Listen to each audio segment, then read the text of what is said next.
So let me just add a couple of things to shared in terms of the doses going to different parts of the world, and this we've provided guidance to countries about using the supply that has been provided to immunize as many people as possible, with the expectation that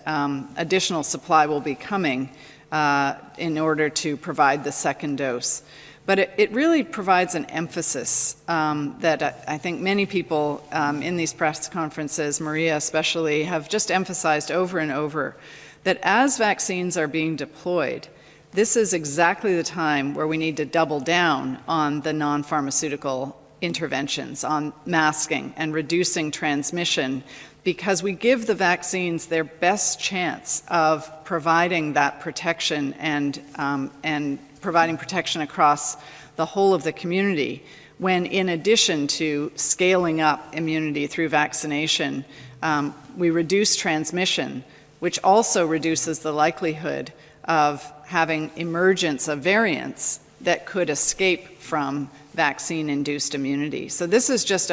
again, a reinforcement that we have so much hope and desire to get on with more regular life as people become vaccinated, but it's actually the opposite. It's the very time when we should be as diligent as ever and assure that we're not releasing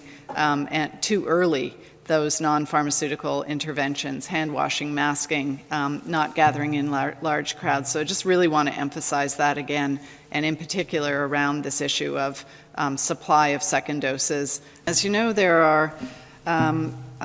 quite a number of vaccines that are being used around the world now in different programs. And all of those vaccines are under emergency use licensure with an evolving evidence base around their efficacy. And of course, those are from randomized controlled trials. And then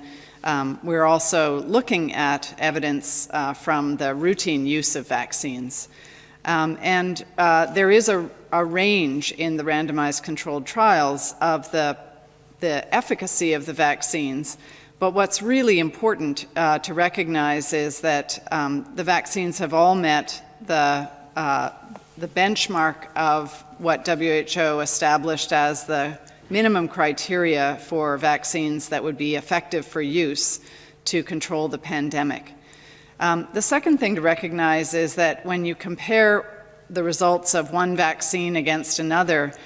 in spite of some standardized case definitions, that doesn't necessarily mean that the case definitions were used in a standardized way from one trial to the next. So it is quite difficult to compare the specific quantitative results from one product to the next.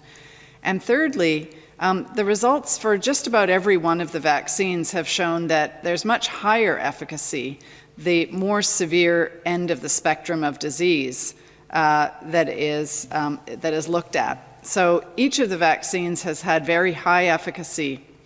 against hospitalization, severe disease, and then as you go down into more mild disease, and frankly, as we go down just to asymptomatic infection,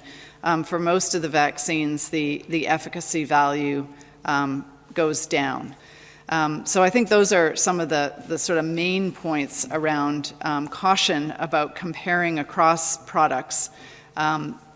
The fact that